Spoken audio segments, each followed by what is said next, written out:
Pendant longtemps, on t'a dit que tu étais trop sensible, que les choses t'affectaient plus que nécessaire, et peut-être as-tu appris à t'excuser pour tes larmes, à les cacher ou à essayer de plaire à tout le monde pour ne pas déranger. Mais il est important de comprendre que pleurer a des raisons profondes, souvent inconscientes, que nous ne comprenons pas toujours pleinement. L'une des causes les plus courantes est l'anxiété.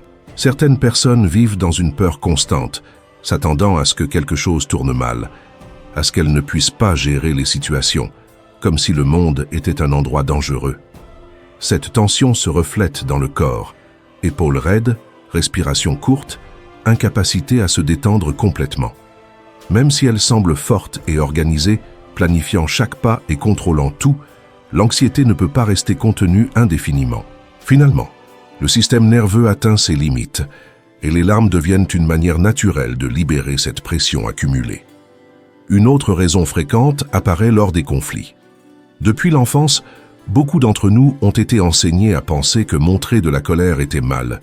Ne te fâche pas, comporte-toi bien, ne réponds pas. Quand nous ressentons de l'injustice, mais ne pouvons pas exprimer notre rage, l'impuissance se transforme en larmes. Cette dynamique ne disparaît pas à l'âge adulte. Même en faisant face à des désaccords, la colère refoulée peut se manifester par des larmes, car l'émotion trouve sa sortie à travers le pleur, même si nous ne pouvons pas l'exprimer verbalement. Nous pleurons également à cause de traumatismes hérités, la douleur des générations passées, les guerres, les pertes non traitées ou les peurs transmises peuvent se ressentir dans notre corps sans que nous sachions pourquoi. Durant la première année de vie, un bébé perçoit sa mère comme une extension de lui-même. Si elle vit de l'angoisse, de l'anxiété ou du deuil, l'enfant l'absorbe sans comprendre, gravant la sensation de danger dans son corps. Plus tard, même adulte, ces émotions héritées peuvent apparaître sous forme de larmes inattendues, sans cause visible, nous rappelant que le pleur est aussi le reflet d'histoires plus grandes que la nôtre. À l'intérieur de nous pleure ce bébé qui, à son époque, voulait partager la douleur de sa mère pour l'alléger un peu. Parfois, nos larmes ne sont pas seulement pour nous, mais pour des générations entières, pour ceux qui n'ont jamais pu exprimer leur deuil. Une autre raison pour laquelle nous pleurons apparaît en voyant la souffrance des animaux. Une personne peut éclater en larmes en trouvant un chien ou un chat abandonné, et il ne s'agit pas seulement d'empathie. À ces moments, une ancienne blessure se réveille. Nous reconnaissons dans ses yeux notre propre solitude, notre vulnérabilité, cette partie de nous qui fut un jour petite, sans défense et désarmée. En regardant cette souffrance, nous touchons cette compassion pour nous-mêmes que nous nous étions interdits de ressentir pendant des années. Les pleurs surgissent aussi lorsque nous repoussons le deuil. Lors de la perte d'un être cher ou d'un animal de compagnie, nous ne ressentons souvent rien au début. Nous restons forts, assumons nos responsabilités et aidons les autres. Mais avec le temps, même face à de petites choses, la douleur refoulée trouve sa sortie. Ces larmes reflètent la tristesse que nous ne pouvions pas nous permettre de ressentir à l'époque, une douleur trop intense pour être ressentie d'un coup et qui a dû attendre pour être libérée. Clara a perdu son père de manière inattendue. Au début, elle ne ressentait rien. Elle se levait tôt, s'occupait de sa mère, travaillait et organisait la maison avec une efficacité qu'elle-même ne comprenait pas. Tout semblait normal, mais il y avait un vide silencieux en elle, un trou qu'elle niait, remplissant avec des tâches, des réunions et des engagements. Chaque nuit, lorsqu'elle se retrouvait enfin seule, son cœur battait avec une tension qu'elle ne pouvait nommer, et elle fermait les yeux en essayant de se convaincre qu'elle allait bien. Les premiers jours passèrent, sans larmes, mais avec une fatigue profonde, comme si elle portait un fardeau invisible que personne ne pouvait voir. Puis vinrent les petits moments, une chanson que son père fredonnait, une odeur qui lui rappelait sa maison d'enfance, un message qu'il ne lui avait jamais envoyé, mais qu'elle imaginait. Ces instants la faisaient s'arrêter, la remplissaient de nostalgie et de questions sans réponse. Clara sentait que quelque chose en elle se brisait, même si elle ne savait pas comment l'exprimer. Un après-midi, en rangeant la chambre de son père, elle trouva une lettre écrite à la main des années auparavant. L'écriture tremblante et affectueuse de son père parlait de rêves, de souvenirs partagés, de conseils pour la vie et de tout l'amour qu'on ne dit jamais à voix haute. En lisant ces mots, quelque chose céda. D'abord des soupirs étouffés, puis un sanglot retenu, et enfin des pleurs qui semblaient ne jamais finir. Elle pleura pour tout ce qu'elle avait perdu, pour le temps qu'elle ne pouvait récupérer, pour les câlins qu'elle ne recevrait plus. Elle pleura pour la force qu'elle croyait devoir avoir et qui l'avait seulement empêchée de ressentir. À chaque larme, Clara sentait que le poids dans sa poitrine s'allégeait. Elle apprit que le deuil n'a pas de calendrier, qu'on ne peut ni le précipiter ni l'ignorer. Pendant des semaines, certains jours, elle pouvait marcher dans la rue sans rien ressentir, et d'autres, un simple souvenir la faisait éclater en larmes au travail ou au supermarché. Peu à peu, sans s'en rendre compte, elle commença à accepter que ressentir la douleur n'était pas un échec, mais un acte d'amour et de mémoire envers celui qu'elle avait perdu. Des mois plus tard, Clara pleurait encore parfois, mais riait aussi en se souvenant d'histoires, partageait des souvenirs avec sa mère et pouvait regarder des photos sans ressentir un vide insupportable. Les pleurs, désormais, étaient un pont, non une prison. Ils lui permettèrent de se connecter à ses émotions, à son père et à elle-même. Elle comprit que le deuil ne finit jamais, mais qu'il change, et que chaque larme qu'elle s'était permise de verser était un pas vers la guérison, vers l'acceptation que ressentir, c'est vivre pleinement, même lorsque cela fait mal. Une autre cause profonde est la culpabilité d'exister. Certaines personnes portent le sentiment silencieux que leur présence dérange, ou que leur simple existence a causé du tort aux autres, à la famille ou au monde. Cette culpabilité, même inconsciente, peut vivre en elle pendant des années. Les larmes deviennent alors un acte de réconciliation avec soi-même, un pleur pour celui à qui on n'a jamais permis d'être simplement et de vivre sans restriction. C'est pourquoi nous pleurons souvent dans l'intimité de notre maison. C'est un lieu sûr où nous pouvons cesser de nous soutenir, cesser de plaire aux autres et simplement ressentir que nous sommes vivants. Notre cerveau abrite une petite structure appelée l'amygdale, chargée de réagir en premier aux émotions et d'évaluer si nous sommes en sécurité ou en danger. Chez les personnes hautement sensibles, cette zone fonctionne avec une précision extraordinaire. Elle perçoit les changements dans la voix, détecte l'attention de ceux qui nous entourent et ressent l'état d'esprit des autres avant même d'entendre leurs paroles. Lorsque l'amygdale reçoit trop de signaux en même temps, le corps entre dans un état de stress silencieux. La respiration s'accélère, les pensées s'agitent et une pression interne monte. Dans ces moments, les larmes apparaissent comme un mécanisme naturel de soulagement, aidant à réduire le cortisol et à libérer l'excès de tension accumulée. Il existe une autre raison curieuse pour laquelle nous pleurons: la douleur du contraste.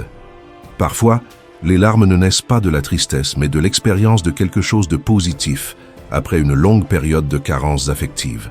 Un geste bienveillant, une étreinte sincère ou un mot d'affection peuvent déclencher des pleurs intenses. Cela se produit parce qu'à cet instant, nous ressentons clairement la différence entre la lumière qui nous est offerte et l'obscurité que nous avons traversée. La bonté des autres nous rappelle combien de temps nous avons dû affronter la vie seuls, forts, sans recevoir de soutien. Nous pleurons parce que nous pouvons enfin déposer notre armure, parce que nous réalisons que le bonheur, même simple, nous a été refusé trop longtemps. Il ne faut pas craindre ces larmes.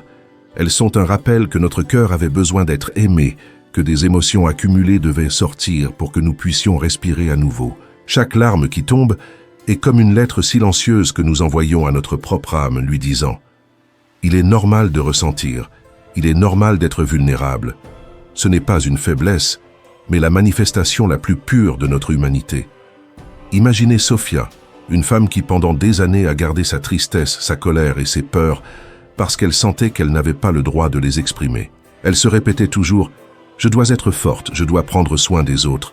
Je ne peux pas montrer que je suis blessée. » Mais un jour, en nettoyant sa vieille chambre d'enfant, elle trouva un cahier rempli de dessins et de phrases qu'elle avait écrits elle-même lorsqu'elle était petite.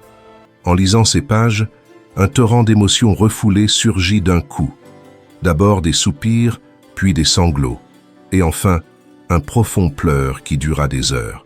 Elle pleurait pour l'enfant qu'elle avait été et qui ne s'était jamais sentie écoutée, pour les rêves qu'elle avait mis de côté, pour la joie qu'elle avait réprimée pour survivre.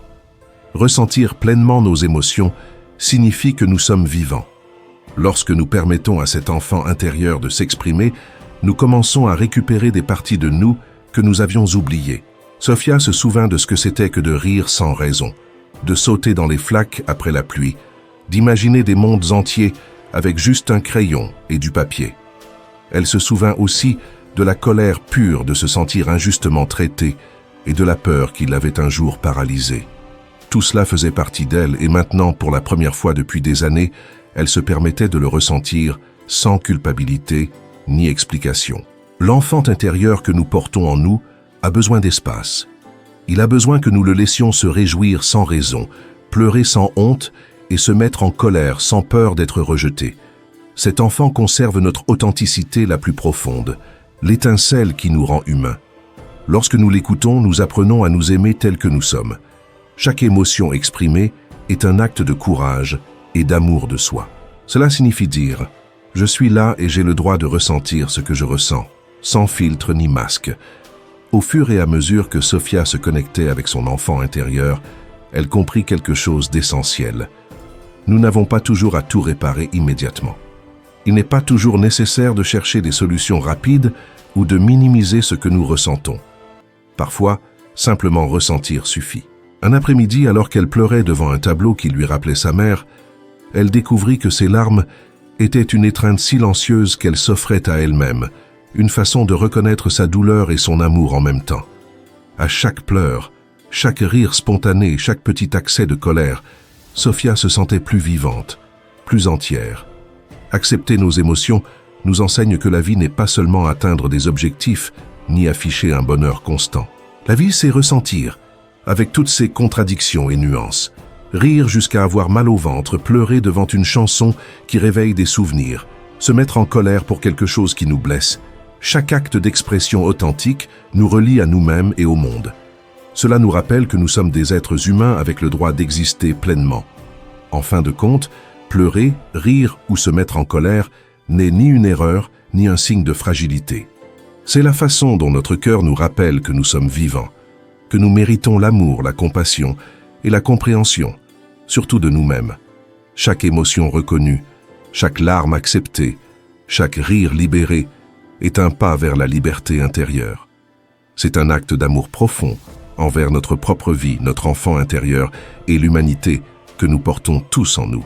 Et ainsi, en nous permettant de ressentir, en donnant une voix à notre enfant intérieur, nous découvrons quelque chose de merveilleux.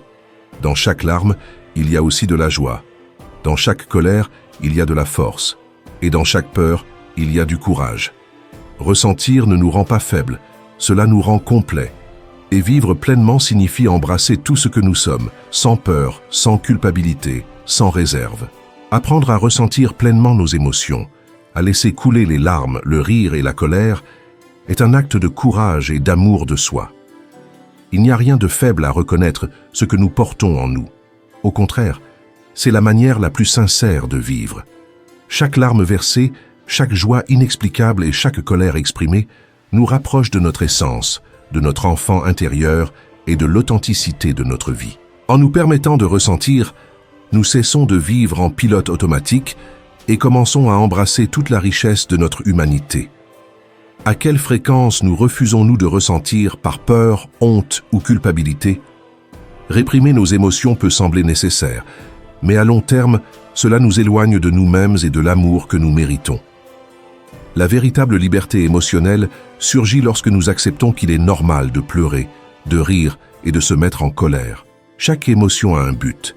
Chaque sentiment est un maître silencieux qui nous enseigne nos besoins, nos limites et notre capacité à guérir.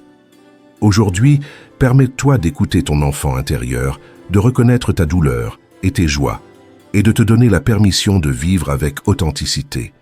Ce n'est qu'en nous permettant de ressentir que nous nous donnons la chance de vivre pleinement.